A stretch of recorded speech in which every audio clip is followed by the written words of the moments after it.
Pela primeira vez na história, uma inteligência artificial vai participar de um processo eleitoral, o processo eleitoral na Colômbia, tanto no Senado como na Câmara.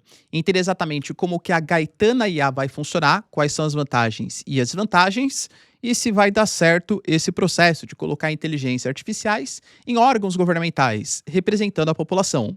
Vai lembrar que nós já temos a Diela, que é uma ministra do combate à corrupção na Albânia, e eu diria para vocês que, pelo menos até o momento, a experiência não é muito positiva. Se vocês querem entender um pouco mais sobre esses assuntos, e muito mais também sobre geografia, geopolítica, atualidades, política, polêmicas, enfim. Tudo para você se manter sempre bem atualizado, já se inscreve no canal, deixa o like e compartilha esse vídeo, que eu, professor Ricardo, conto muito com a sua ajuda. Belezinha? Pessoal, para quem não sabe, a Nômade, maior e melhor conta internacional do Brasil, é parceira aqui do canal. E nesse momento em que o dólar está a 5,18, com recordes negativos em relação à queda, né? Ou seja, o dólar bem, entre aspas, barato, a Nômade, ainda utilizando o meu cupom 15 centavos de desconto por dólar convertido, eu aproveito para diversificar minhas posições. Não é recomendação de investimentos, mas caso você queira fazer, vou deixar o QR Code aqui na tela. Só de baixar o aplicativo, baixa lá, tá? Por via das dúvidas, baixa lá para você ver o tanto de benefício exclusivo que tem, a possibilidade de ter acesso ao Nômade Explorer, que é o cartão de crédito da Nômade, para você ter acesso a vantagens exclusivas, para ter acesso a cashback em dólar a partir dos seus gastos aqui no Brasil, cara, já vai gastar com restaurante, com, sei lá, academia, com gasolina, cara, pelo menos tem a cashback em dólar, né? A partir das suas utilizações. Dá acesso à sala VIP da Nômade nas suas viagens internacionais, dá acesso a pontos que não expiram para trocar por produtos e serviços, é só benefícios, tá? Então, QR Code na tela, link na descrição, tem acesso à maior e melhor conta internacional do Brasil. Tamo junto? Então bora lá pro vídeo, pessoal. Seguinte. Como eu trouxe para vocês na introdução, de fato, na Colômbia, a Gaetana IA, uma inteligência artificial, vai participar do processo eleitoral. Tanto na Câmara como no Senado, ela vai concorrer à circunscrição especial dos indígenas no legislativo colombiano. Na verdade, quando a gente fala de uma inteligência artificial, ela não pode concorrer a um cargo no legislativo. Então, tanto o seu representante, o seu criador, que é o Carlos Redondo, como outro representante humano, vão concorrer ao cargo no Senado e ao cargo também na Câmara dos Deputados. Só que todas as decisões que eles vão tomar vão ser baseadas nas designações da inteligência artificial.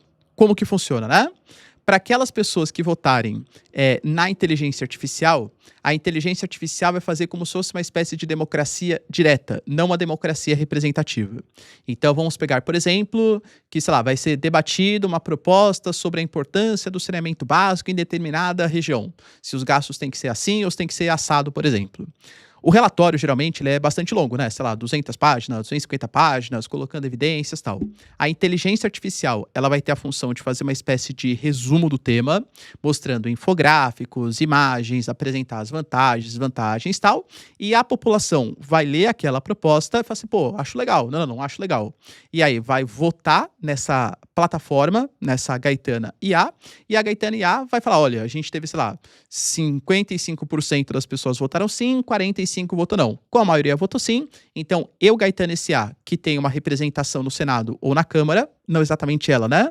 Mas o criador em outro representante, vou votar sim, porque é o que a maior parte da população quer. O próprio criador, que é o Carlos Redondo, falou sobre isso. Ele falou assim, que as nossas comunidades, o ego do líder, do personagem, não existe.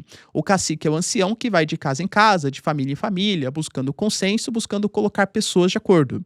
Começamos a estudar essa cosmovisão e o único passo que faltava era digitalizar esse processo. Ou seja, criamos a Gaetana IA. A plataforma que eu falei para vocês é uma plataforma totalmente participativa, em que os usuários eles vão enviar temas, a inteligência artificial vai sintetizar e em seguida vai coletar as opiniões. Ela forma a maioria e com base nessa maioria toma as suas decisões. Professor, achei super interessante, né? Porque nós temos aí, então, como se fosse uma espécie de democracia muito mais participativa, uma democracia em que, de fato, o povo está legislando de acordo, né, com a inteligência artificial, e não uma democracia representativa. Pois bem, mas a democracia é representativa por alguns motivos também. Já pararam para pensar se a gente tem uma tecnologia tão avançada hoje, sei lá, o WhatsApp? Cara, a gente pode fazer assim, né? Para que precisa de Senado, precisa de Câmara? A gente faz um mega grupão de WhatsApp e aí coloca ali, ó, tem essa lei para votar. E aí, vocês votam sim ou não? Aí vai lá, clica no botãozinho sim ou não, pronto, acabou, né? Não precisa mais de Câmara dos Deputados e Senado. Cara, não é exatamente assim que funciona, né? Por quê? Quais são os pontos positivos dessa inteligência artificial? A gente pode falar, por exemplo, que vai reduzir os custos com secretários. Geralmente, essa produção de infográficos, essas pesquisas, isso tudo é feito com os membros de gabinete, que vão fazer resumos, vão fazer leituras e apresentar para o deputado, para o senador que vai votar o processo. Você reduz bastante os custos, isso é bem legal. Se você tem menos cargos sendo indicados, a chance de ter escândalos de corrupção também é menor, claro. Além disso, você pode falar de um aumento da participação popular, que talvez se veja muito mais representada do que se você votar num deputado federal e esquecer que ele existe, que, convenhamos, é o que a maior parte da população brasileira, infelizmente, acaba fazendo. Só que quais são as desvantagens que eu acho que falam muito alto? Primeiro, é uma preocupação até do criador, a questão da segurança. Cara, por enquanto a plataforma não é totalmente inviolável. Outro problema que a gente pode colocar são os impactos ambientais. Não exatamente pela Gaetana, né? Porque é uma inteligência artificial bem simplesinha, mas se isso começar a ser feito em larga escala. Inteligência artificial consome recursos, energia, água, gera impactos ambientais, então é um problema. Mas eu diria que o principal problema é justamente sobre a questão dessa democracia presencial e não representativa. Como assim, professor? Já pararam pra pensar por que exatamente a gente não faz essa questão do grupão do Telegram, do WhatsApp? Cara, vamos imaginar.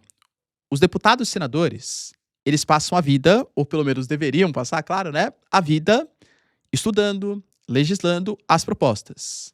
Vamos imaginar, por exemplo, vai.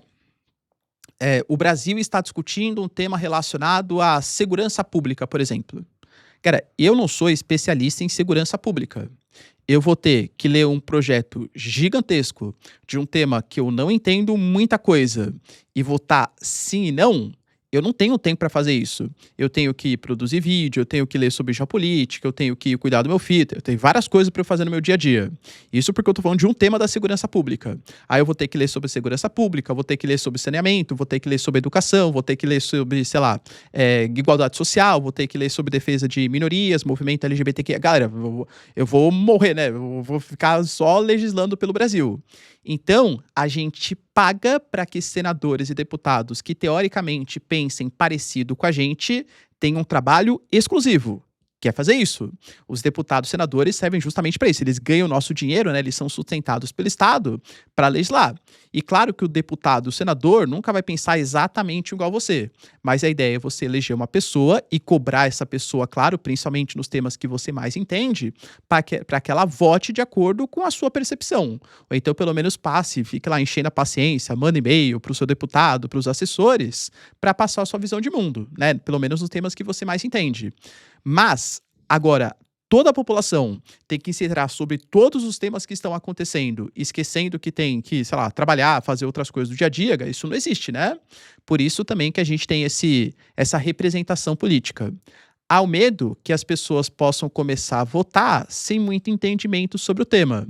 E, cara, convenhamos, uma IA produzir um resumo de um tema complexo, eu não sei se vocês já utilizaram o IA para fazer isso. Ela não necessariamente faz da maneira mais correta. Isso porque eu utilizo uma IA que não é a Gaetana, a IA, que é uma inteligência artificial pequenininha. Utilizando o ChatGPT, utilizando, sei lá, o Gemini, cara, essas inteligências artificiais não têm tanta capacidade hoje, né, para conseguir fazer resumos tão bons assim.